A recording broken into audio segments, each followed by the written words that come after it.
already have the strength you think you're missing. It's not buried. It's not waiting to be discovered through some revelation or transformative experience. It's there, inside you, functioning at half capacity because you've built a cage around it without realizing it. And you maintain that cage every single day through patterns you've mistaken for personality. The bars are made of habits, seeking approval before you act, justifying your moods as if they're weather systems beyond your control, waiting to feel ready before you do what you know needs doing. You've confused emotional expression with honesty, reactivity with authenticity, and the need to be understood with legitimate communication. This is not about lacking capability. You function. You handle things. You get through your days. The problem is internal governance. You have no seat of authority inside yourself. You are a committee, not a sovereign. And committees don't act, they deliberate. They negotiate.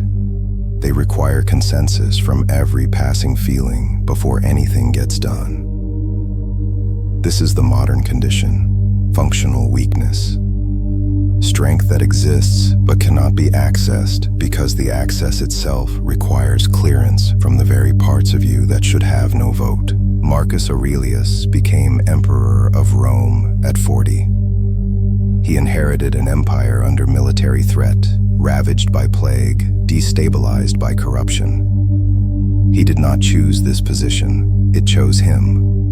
And unlike the philosophers he admired, who could theorize about virtue from the safety of their schools, he had to apply philosophy while leading armies, managing Senate politics, and watching people die in numbers that would have broken most men's will to continue. He kept notebooks, not for publication, not for legacy.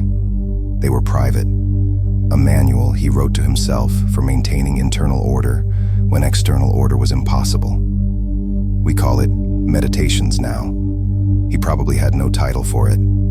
It was just the work of keeping his mind from collapsing under the weight of what he could not control. This is the only reason he matters here. Not because he was admirable. Admiration is irrelevant. He matters because he was testing philosophy under maximum pressure, and he recorded what actually worked when everything else was hypothesis. He was not trying to be great. He was trying not to disintegrate. First principle, control what is yours. Relinquish the rest. Marcus Aurelius understood that most of human suffering comes from attempting to control things that exist outside your jurisdiction. Other people's opinions, outcomes, circumstances, the weather, literal and metaphorical. He trained himself to separate the world into two categories, what he governed and what he did not. What he governed, his attention, his interpretation, his response, his effort. What he did not govern, everything else. This was not acceptance in the therapeutic sense. It was not about making peace with things or finding silver linings. It was jurisdictional precision. He refused to spend internal resources on territory he did not own. You violate this principle constantly. You expend energy trying to manage how people perceive you. You replay conversations, editing your performance, wondering if you said the right thing, if they understood you correctly, if they think less of you now. You treat other people's internal states as your responsibility. You feel anxious about situations you cannot influence. You argue with reality, not through action, but through mental resistance, as if your disapproval of what happened might retroactively change it. This is not engagement. This is leakage. Every moment you spend trying to control what is not yours is a moment your actual power drains into nothing. You become weaker, not because you failed to control the uncontrollable, but because you taught yourself that your strength is measured by external conditions. The recalibration is simple. Not easy, simple. When something happens, you ask one question: is this mine to control? If the answer is no, you withdraw your attention. Not bitterly, not with resignation. Surgically, you stop feeding it mental energy. You do not discuss it with yourself. You do not build narratives around it. You let it exist without your involvement. If the answer is yes, you act. Fully, without reservation, without hedging, without the comfort of blaming circumstances. This creates a different internal structure. You stop being reactive. You stop being a passenger in your own nervous system. You become selective, economical, and significantly harder to destabilize. Marcus had access to every indulgence available in the Roman world. Absolute authority, unlimited wealth. He could have lived entirely according to impulse. Many emperors did. He chose not to, not because he was ascetic by nature, but because he recognized that the moment you begin negotiating with your own weaknesses, you lose sovereignty over yourself. The lower self is simple. It wants comfort. It wants ease. It wants to avoid difficulty. It speaks in reasonable sounding terms. I've had a hard day. I deserve this. I'll start tomorrow. I'm just not feeling it right now. These are not insights. They are bargaining positions. And the moment you treat them as legitimate, the moment you enter into negotiation with them, you have already lost. Because the lower self does not want resolution. It wants concession. It will take every inch you give and return the next day with a new argument for why today is also not the day. Marcus wrote to himself, "At dawn, when you have trouble getting out of bed, tell yourself, I have to go to work as a human being." He was not inspiring himself. He was refusing to negotiate. You negotiate constantly. You treat your moods as conditions that must be favorable before action is possible. You wait to feel motivated. You wait to feel confident. You wait to feel less anxious. You have made your emotional state the gatekeeper of your behavior. And because emotional states are variable, your behavior is unreliable. This is how you become weak without noticing. You are not lazy. You are not incapable. You are simply subordinate to whichever part of you is loudest at any given moment. Discipline is not about forcing yourself. It is about refusing to deliberate. When you know what should be done, you do it. You do not check in with your feelings. You do not ask permission from your mood. You do not build an internal case for why this one time might be different. You act as if your lower self does not have a vote, because it doesn't. This rewires something fundamental. You stop experiencing yourself as a divided entity, part of you wanting one thing, part wanting another. You become unified, not through integration or self-acceptance, but through clear hierarchy. One part gives orders, the other part does not get consulted. Third principle, act without needing recognition.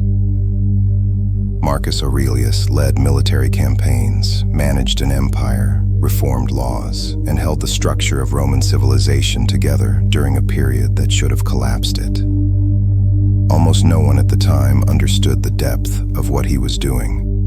Many resented him. Some plotted against him. History would take centuries to recognize his significance. He did not adjust his behavior based on this. He did not slow down because he was unappreciated. He did not perform for legacy. He acted according to what was required, independent of whether anyone would notice or credit him for it. This was not humility. This was operational independence. You are dependent on recognition in ways you do not fully see. You perform your competence. You make sure people know when you've done something difficult. You feel deflated when your effort goes unnoticed. You require external confirmation that you are valuable, capable, on the right track. You do not feel fully real unless someone else verifies it. This makes you weak in a specific way.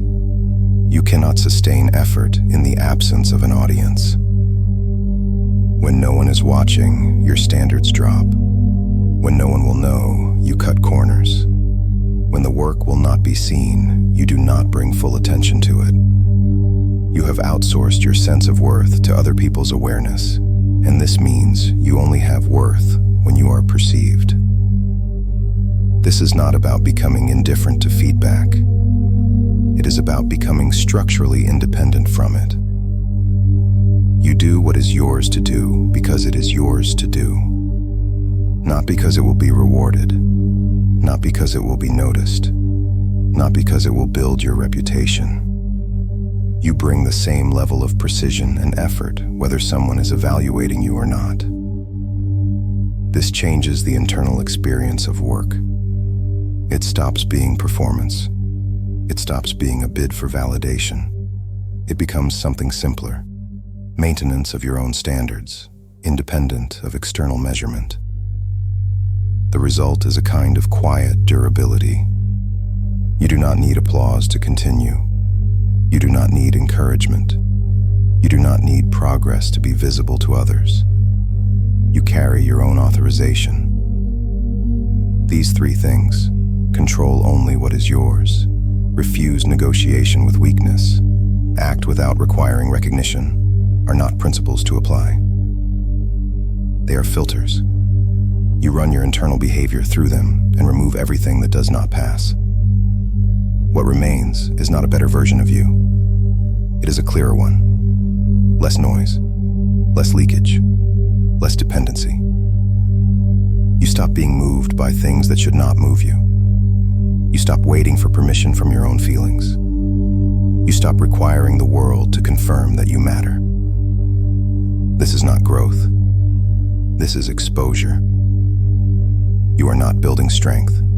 You are removing the barriers that kept it suppressed. Strength is not constructed. It is what is left when everything weak is withdrawn. Marcus Aurelius did not survive his reign because he was exceptional. He survived because he refused to let his mind become an additional enemy. He had enough external threats. He did not need internal ones. So he trained himself, daily, privately, to maintain authority over his own attention, his own reactions, his own need for comfort and recognition. You have the same option. Not to become someone else, not to transform, just to stop negotiating with the parts of yourself that drain power without producing anything. You are not missing strength. You are housing it poorly. Withdraw what you give to things outside your control. Stop asking your feelings for permission. Stop requiring witnesses. What is left will be enough. Subscribe and start changing your life.